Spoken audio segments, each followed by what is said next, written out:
Hey everybody, welcome to another session of the BirdTricks Parrot Training Podcast. I'm your host Dave Womach here with my wife Jamieleigh Womach, and together we have more than 35 years of parrot training expertise. We put together this podcast, or as you may also be watching it on YouTube or other video services, to try to make you the best parrot trainer that you can be. After all, our goal is to be able to save parrots one person at a time. And if we can share some of our information with you, we can help you become a better parrot trainer, better parrot owner, and help spread the message so that other people can stop giving up on their parrots. So with that being said, we're going to start our second episode here with projecting your emotions or feelings onto your bird. I totally forgot the intro. So we're going to roll with it though. This is the beauty of doing a podcast like this. Yeah, exactly. And we actually just had first-hand experience with this as far as with a client. And it was probably it was actually a consultation that Dave pulled me off of because I'm the insensitive one. I didn't want you to say it. I felt better just saying it about myself. I appreciate it. And this is a very emotional, touchy-feely topic. And it's also something that people do not see clearly in the moment when they're in this zone of projecting how they feel upon their bird. So what does projecting sound like or look like? It tends to be my bird misses me, my bird loves me, my bird... Yeah, so it's really putting like what you want the bird to feel about you into the bird. So before we dive into that, you've heard us talk about this on our family-friendly parrot formula series as well as many other platforms, but the term anthropomorphize essentially means to apply a human emotion to your parrot or to an animal. Now, with a dog wagging his tail, it's pretty safe to say that the dog is quote-unquote happy. So let me ask you, when a killer whale tilts his head, is he happy or sad, or is he upset, or is he about to strike? You have no clue is the point of that. So with a parrot, they give you certain signs, but it's very difficult to accurately relay or portray, or assign, I should say, a human emotion like love or misses or enjoys, because you might be mislabeling it. Like the great or even sad. One that we hear all the time is like, oh, my bird just loves being pet under the wing. Well, as you may know, I would love being pet under the wing too if I was a bird, but you're signaling to the bird that you're its mate, so you probably shouldn't do that. So what your bird loves is actually stimulating, so assigning the word love is probably not the right thing. Or, my bird was screaming because he missed me. It was like, well, he might have been screaming because he was bored. He might have been screaming because you accidentally reinforced it. He might be screaming because he's a parrot. There's a lot of different reasons. So be very cautious of assigning an emotion like that or projecting any sort of feeling. So where does this come into play? There's a fantastic book called The 5 Languages of Love. And they have it for couples. They have it for teenagers. They have it for several different subcategories. I wish they wrote one for the 5 languages of love for parrots. What it means in summary, I would first of all highly suggest that you go read that book. It will help with your love relationships as well as your personal friendships. It's just an outstanding book. To summarize it, it says that people give and or receive love in up to 5 different ways: physical touch, acts of service, quality time, gifts, or words of affirmation. And what we have discovered is through our time training and doing private consultations is that a lot of people accidentally assign their love language to the bird. Like if somebody was a quality timer, for example, they might say, oh, my bird just wants to hang out with me. And they don't understand why the bird doesn't want to hang out with them. Another one we hear a lot is like, well, I bought my bird all these toys. I want him to love me. That's a person who likes to give gifts to give or receive love and doesn't understand why the bird isn't responding favorably.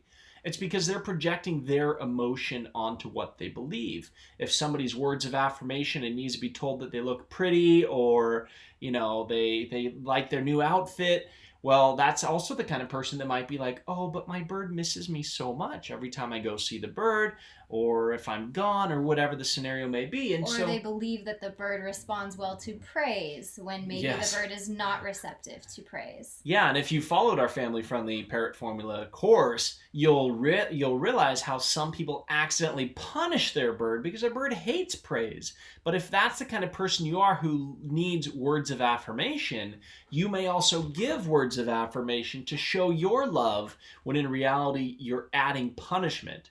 Now, as you've learned from our courses, reinforcement increases behavior, punishment decreases behavior. It goes much more in depth than that, but you have to be very cautious. Yeah, and actually if you follow us on YouTube, then you probably saw this, but Claudia is one of the clients that we talk about a lot because she is so open about the relationships and the problems that she has with her birds. And recently she has a male cockatiel, and because Claudia is a very happy person, she loves to give her birds praise, and her blue and gold macaw and her galah are very receptive to praise most of the time. Whoa, jinx. Jinx.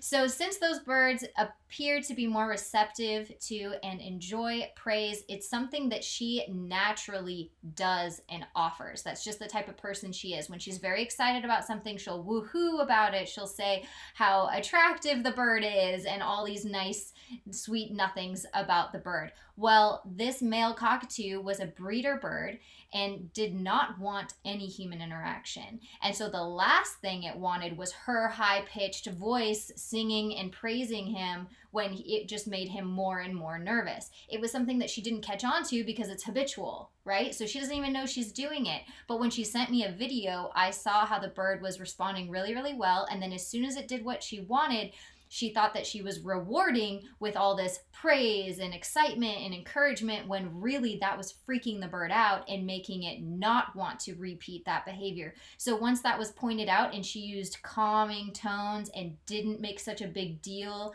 as far as vocally, when the bird did the correct behavior, she saw leaps and bounds of improvement really quickly. So that's why it's so important not to anthropomorphize, because when you do, you get hooked in and you have this false belief and it sticks with you. It's like a permanent false belief that you don't ever undo in your brain. And what we have to remember with parrots and training, it's very fluid, it changes, it morphs. And so depending on the situation or the environment or whatever, JINX, for example, he likes petting when we are alone and he is in the mood for it. I won't go to the extent... So do I, by the way. I won't go to the extent of saying, I'm just going to ignore that behavior. Dang it. Ignore that behavior. But I wouldn't go to the extent of saying JINX loves being pet, because what that phrase entails is that he loves being pet no matter the circumstance, and that's untrue. So he wouldn't just love being pet in a demo of, hey, watch how much my blue throat loves being pet in a huge room of 200 people watching. I would probably get bit. So we have to remember that when we say these things, that I think a lot of people say them as though they're set in stone, and they're very not. It's very, in this particular situation at this time, the bird is responding this way. And if you keep it less permanent, you're going to be way more open-minded, open to patterns, open to changing behavior, and open to solutions for what actually happens to you in your life, versus saying, oh, I don't understand this because he loves this. Yeah, so what I'm hearing you want to make sure to relay out of this is never be absolute in your terminology. Because another example is Bondi, quote unquote, loves attention and loud noises. So in our bird training class we did on Norwegian Cruise Lines, we had a behind the scenes bird show. It was an hour-long lecture we did for 3 or 4 years on that ship. And in that we would use the live example of, all right, guys, when Bondi does this, we want you to cheer. And it was a rollover. And so Bondi did one rollover and the crowd went nuts. And so she looked up and she's like, hell yeah, and did a second rollover and a third rollover. And until finally, like, the bird's going to get dizzy and puke. I had to tell the audience to stop. And we were not cueing this behavior, by the way. To the audience or the bird. Yeah, I cued the very first rollover, which we had told them to go crazy for. But once they went crazy, she continued to roll over on her own without being cued, to get them to continually go crazy. So that's the main point of this. So in that Context. situation, in that exact context, yeah, the bird loved, quote unquote, the praise. Now in another situation, we were just doing a collaboration with somebody and I was having Bondi do the rock out, And that person got really excited, and it scared Bondi, and she quit doing it. So in that situation, it wasn't that she liked it. That was an accidental plus punishment. So it decreased, or actually instantly stopped, the behavior, which was a rock out. And so if Bondi was absolute to always loving that louder reaction, she would have continued to do the rock out, just as she did the rollover in the live setting on the cruise ships. But in this situation, it immediately stopped it. So that was a good sign to us that, okay, that was an accidental punishment. So as long as you recognize accidental punishment, it's okay. But being very aware and not being absolute in your terminology is going to be very helpful. Yeah. Also starting to establish and understand what is your way, what is your primary way of receiving love, and what is your primary way of giving love? So, for example, I tend to be the same. I like to show my love through physical touch and receive through physical touch. Where Jamie likes to receive her love through quality time, and I see you give love that way too, right? But not everybody shares the exact same. And you also have a primary, like mine's physical touch. My second one is I love gifts, and that makes me feel special and loved, right? So I would be the kind of person who's more inclined to be like, hey, look, bird, look what I got you. Don't you love me? But being aware of that, I recognize that, okay, this is something that made the bird happy in that moment, but they may not always want that new toy, or they may not be in the mood for a toy that may scare them, right? So just starting to be aware of that and understand that you may give and receive your love in two different ways. You might be somebody who receives love through words of affirmation, compliments, that type of thing, but you might give love through quality time. So really understanding where you are with that is going to help you through bird training. And remembering the number one thing, I think this is one of the very first statements we make on the family-friendly parrot formula, is that birds are self-serving. They are in it for themselves. So as much as we want to believe that they're very grateful for that toy you put in their cage for them to destroy, I at least think it's more expected from them. Right. Then they're like, yeah, I need that to chew and destroy. I'm out. So I don't think that you're going to get much appreciation when it comes to that. The appreciation you should get from giving toys to your bird is the fact that they destroy them. That is how they show that they liked that toy and they're grateful for it and they're appreciative, if you want to try to humanize it in some way.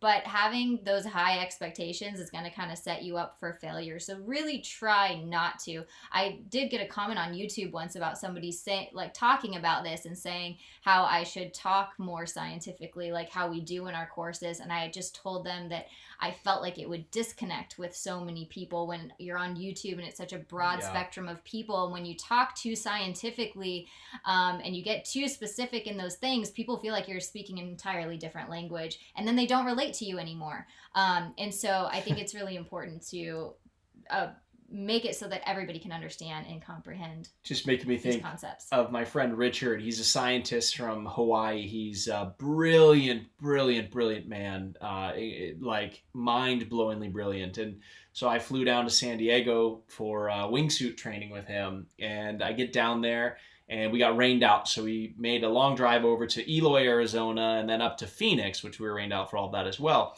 But what it meant is we were in the car for a long time. So he started to talk to me about different wavelengths and optics, and how you can send a certain amount of optics to an item in space, and depending on what wavelengths come back, because equal wavelengths have opposite, that cancels it out. And I'm like, but the way he spoke, I was enjoying it. I was kind of geeking out because I like to learn, but it was so over my head that what we really want to do, and it's always kind of been ever since day one with BirdTricks, is we've always wanted to take the scientific information that's out there, not just in the animal training world, but I like to really look at different human studies, different, of course, animal behavior studies as well, but combine all of that and then translate it into a way that makes sense to you. So rather than antecedent and reinforcement quadrant, and we do reference those things in other areas, but really just saying, like, anthropomorphize, or hey, don't assign your love language to your bird. And what is your love language? Well, here's what it is. Here's how to avoid it.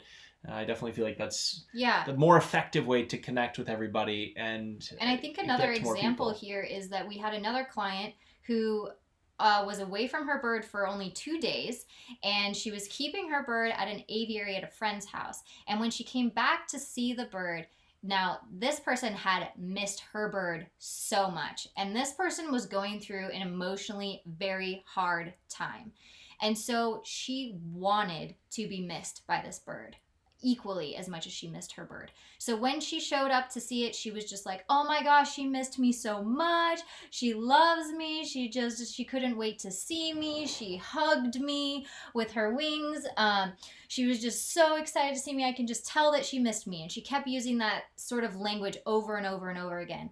Well, the bird climbed down her into her treat pouch, dove in because it opened it, and then bit her when she tried to remove her from the treat pouch. And literally our client goes, well, she missed the treat pouch more than me. And it was this association where we had worked on changing the diet to a healthier diet, and so now treat value had gone up. And so when she saw the treats, that was very, very high value. She associated them with her owner because that's when she got the treats, was through that owner, and the owner was over giving treats at the time.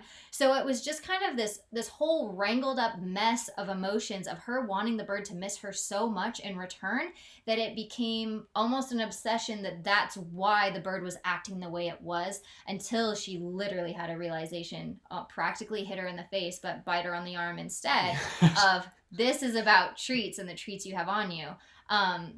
So I hate to disappoint her, but that was the realistic thing of this bird associated her with treats. Treats were of higher value, and that's what she wanted, and she got frustrated when she came in between it. Yeah, and like Jamie said, one of the first things we talk about in the family-friendly parrot formula is that you own a bird. They don't care about your emotions. If you want something like that, buy a dog and train the dog. You know, most dogs, there's been so many funny videos that have gone viral online of like a dog misbehaving, and then the owner comes home and you see the guilt in the dog, and they're like laying on the pile of chewed up underwear or whatever it is, and or they got into the trash, and then you just know like the dog feels guilty. Man, a parrot could care less. They will not feel guilty for anything that they do. Oh my gosh, Yeah. they're proud. Yeah, if anything, they'll be proud that they turned your, really expensive furniture into a pile of toothpicks. So recognize that you own a parrot and that they do things, as we've said before, to gain pleasure or avoid pain. That's it. They don't care about you or your emotions or your feelings or your love for physical touch or quality time or words of affirmation or gifts or whatever. They don't care, but you can simulate love through proper conditioning, as we've talked about a lot in the past, through setting yourself up for success with the proper breakfast, the proper diet, and not withholding food, but using food at the optimal times. You can really create that simulation of love with your bird. And the challenges in that client's situation, they had done such a great job that simulation started to feel real. So when it wasn't, and they had the realization that, oh, you just wanted my nuts. Sorry, that came off wrong. But when they just wanted, oh my gosh, physical touch bird, I don't know. But when the simulation became false, all of a sudden it went back to basics and like, okay, here's the reality. And so understanding that with every step of your process is going to really help you in the long term. And honestly, I feel like it comes back to something we mentioned in the last podcast, and that's balance. You know, there needs to be a balance of everything. There needs to be a balance of your healthy relationship with your bird, a balance of like a very good healthy diet, a balance of out of cage, in cage time, engagement, all of these things, and anthropomorphizing will keep you from finding that balance. Awesome. Well, we've got to wrap this one up. If you guys have enjoyed this podcast, whether you're listening to it or if you're watching it on YouTube or another video service, we aren't asking for you to buy anything or pay anything. We are not running advertisements in the podcast. And so all we ask is if you've enjoyed it, you got some value, please simply just share this with a friend. Let them know that you liked it. Give us a thumbs up. Subscribe to this and leave a comment of either what you learned or what you would like to learn in future podcasts. This is something we are going to be releasing weekly, so definitely leave that feedback. It goes a long way. But most importantly, again, if you got value, which I'm hoping and I trust that you did, just simply send this off to a friend that would also benefit from getting this type of information. Thanks everybody for watching. We'll see you next time. See ya.